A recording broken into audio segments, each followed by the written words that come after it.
So let's talk about the impression gun for exabyte. This is one you're going to use. You notice that it has two large holes. If you get one that has a large hole and a small hole, it's not for impression material. It has a trigger, and it has a release button right back here. So if your stock here is too far in, push the release button, pull it back, and lock it down. It has to be back. If it's slightly out, you'll not be able to get the impression material tubes into the gun. Here's our impression tubes. Make sure it says exabyte. It's fast set byte registration material. It has a notch on one side. The notch goes down. So you should be able to read the word exabyte when you look at it from your side. It is a blue material. We have multiple blue materials, so be careful which one you use. Take off the tip, the cap, and make sure you clear the gun.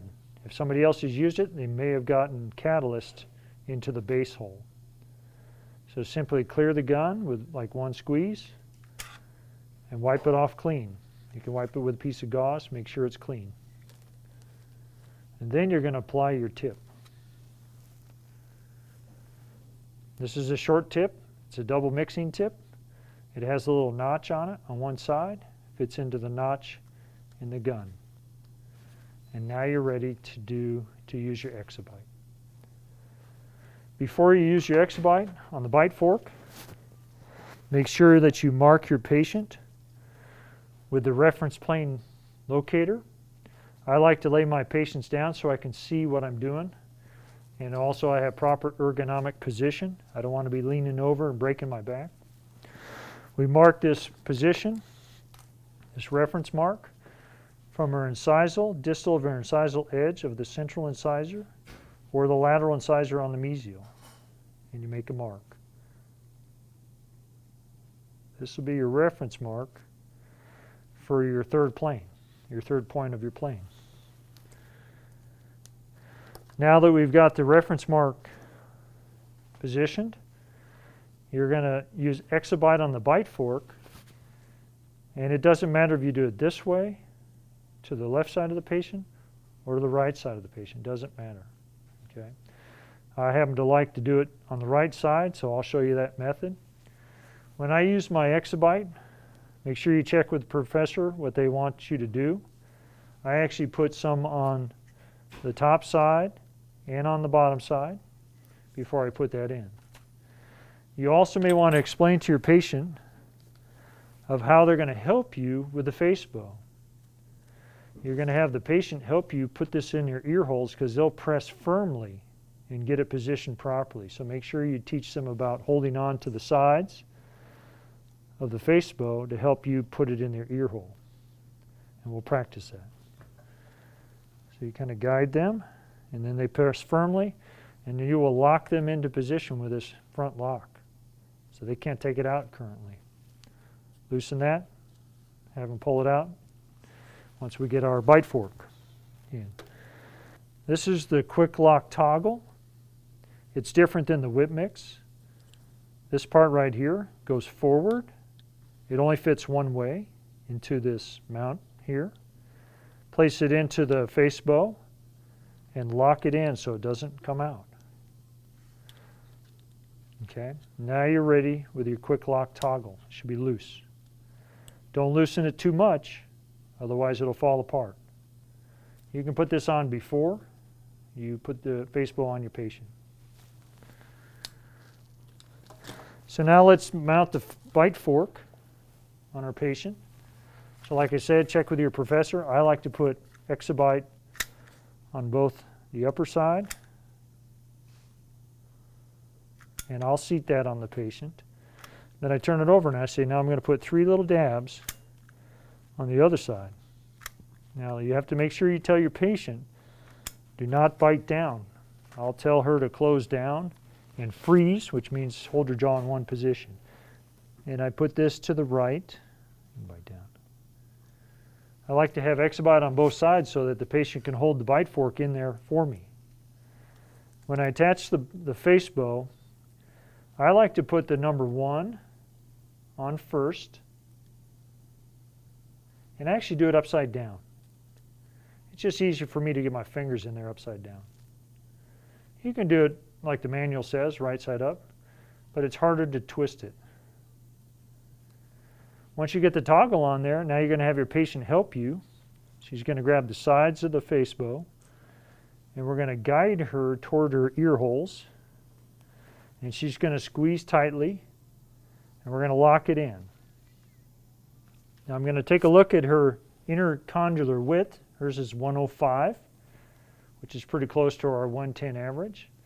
Then I'm going to have her let go, and I'm going to bring this up, and I'm going to use my incisal pointer, my anterior pointer, third point of reference, and I'm going to point to the pre-mark, the red mark that I put on her at 43 millimeters.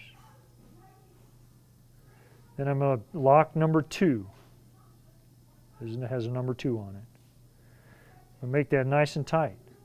So when you have the Facebow on and your third point reference marker in place, 43 millimeters from her incisal edge, you're going to make sure that this part, black top part, from here to here, is parallel to her aesthetic plane. In our patient's case, it's her interpupillary line. So you have to sight that from the frontal view to make sure that that is parallel to her pupils. If it isn't, then you loosen your toggle, and you may need to use your quick reference plane ruler. You can put that on the parallel of her pupils. It has a little nose piece if you want. You ever look straight ahead, and then you parallel, that actually looks pretty good, parallel the top of the Facebow to her inner pupillary line, and that looks pretty good. Yeah, looks pretty good. Once it's all in place, you lock it in, make sure everything's tight.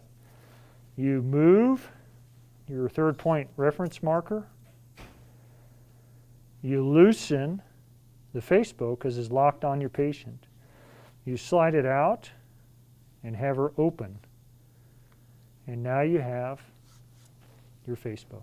So now we've got her ability to mount her maxillary cast with the Facebow. But we have no ability to mount the mandibular cast. They're not mounted with a bite fork. Although I did use impression material on the underneath side of the bite fork, this is only for her to hold it in her mouth. It's not to mount a cast. Don't get this wrong. It's not to mount anything. Just the upper side is to mount the maxillary cast. In order to mount the mandibular cast, we need to have an interocclusal record in centric relation to make sure the joints are in the right place. So we're going to use the leaf gauge for this procedure. I like to start with about half a pack of the leaf gauge and put it between her anterior teeth. So now we're going to insert the leaf gauge between your anterior teeth. She's going to slide forward and back, squeeze and freeze. And you have to ask your patient, are there any teeth touching? She says no, but you better take a look because some patients cannot feel their teeth. Now we do have videos already established in the occlusion classes where we've done this entire procedure, so make sure you view those. We're going to wait about 15 minutes for her to deprogram. Make sure you check about every 1 to 2 minutes and make sure there are no teeth touching. If there's any teeth touching, you got to add 7 to 10 leaves until they do not touch. In some patients who are severely retrognathic, it may take the entire pack of leaves or more. So now it's been 15 minutes. So we're going to take out leaves until we find her first point of contact. I usually take about 2 to 3 leaves at a time. She goes forward, back, squeeze and freeze. Now I'm giving her a little bit of chin point guidance. I'm not shoving her, just touching her. Anything touching back there? Okay. Have her open again. Take out a couple more leaves. Slide forward, slide back, squeeze and freeze. Anything touching? Okay. And open again. Take out a few more leaves. Slide forward and back. Anything touching? Pretty close. This next time you'll touch, okay? Then you go forward once again, back. Anything touching? Okay, she's touching, and it's on this side. On the right side, okay, perfect. So now we know how many leaves at the first point of contact. So we're going to spread that out. 2, 4, 6, 8 leaves at first point of contact. Now we're going to add 7 to 10 to make our record because it gives us a nice thickness for the record that we can trim. So add 2, 4, 6, 8, 10. 7 to 10, I usually do 10. Put it back in, slide forward, slide back, squeeze and freeze. Now we're going to make the record. So we're going to make 3 records with our exabyte, and we're going to place them in a separate cup each. You do not put all the records in one cup. You have 3 separate cups.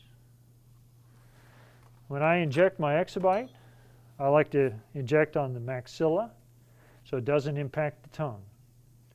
If it touches the tongue, patients will tend to protrude. That's not what you want.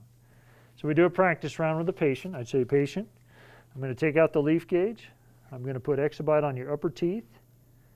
I'm going to put the leaf gauge back in. You're going to go quickly forward, back, and freeze. And then I just lightly squeeze the cheeks to mold the exabyte.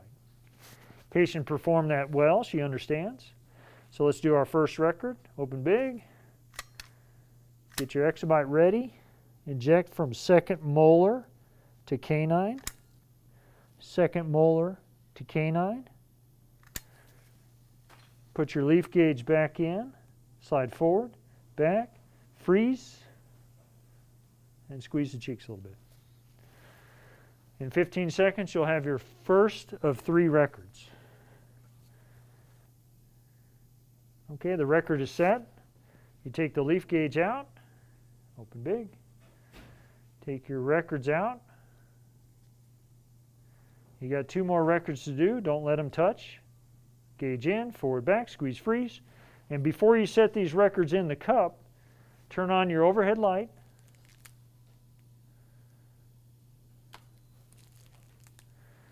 And check to see if there's any perforations through your record. We have a near perforation right there, but not quite. That's perfect. Check both records. If there's any show through or any shine through, you have to add 7 to 10 leaves, throw this record in the trash, and start over. So this record looks good. So the final step for making sure your casts are mounted correctly and you can program the articulator is to use copper wax, which has copper colored wax with aluminum foil in between, to make a protrusive record. And what that means is your patient is going to have to protrude about 8 to 10 millimeters. So you may want to practice this. So have her open about halfway and push her bottom jaw forward, probably a little bit beyond the incisal edges. And then she's going to bite into this wax.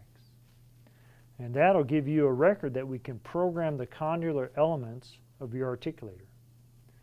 So I've softened some copper wax in some hot water. All you do is get some hot water out of the sink and this will soften in it. And then we're going to insert it. I'm going to kind of get an estimation of how wide I need to make it. And then we're going to insert it, and she's going to bite into the record in a protrusive position. Make sure that you watch your patient on how they bite, because sometimes patients will just bite in MI. So I'm going to roll the wax in. I'm going to press it on her top teeth. I'm going to have her go forward. Keep going, keep going, keep going, keep going. Bite firmly and squeeze. So she should bite. Most patients will go slightly to the side. If they have any TMJ problems, they may go to one side. But make sure they move far enough. She is a little bit beyond edge to edge. If you go less than edge to edge, or if they're prognathic, they got to go even further. If they're retrognathic, going edge to edge is just about right. So now we're going to snap this off, have her snap her teeth off. And you pop it off, make sure you got enough dimples, should be lightly placed, the cuss tips. And you float it into some room temperature water. So I had some water sitting around, and it's at room temperature. Don't put it in cold water, you'll distort the wax. So now it's floated in room temperature water, and you're ready to disinfect this and then mount your casts, and then you can set your protrusive guidance with this record.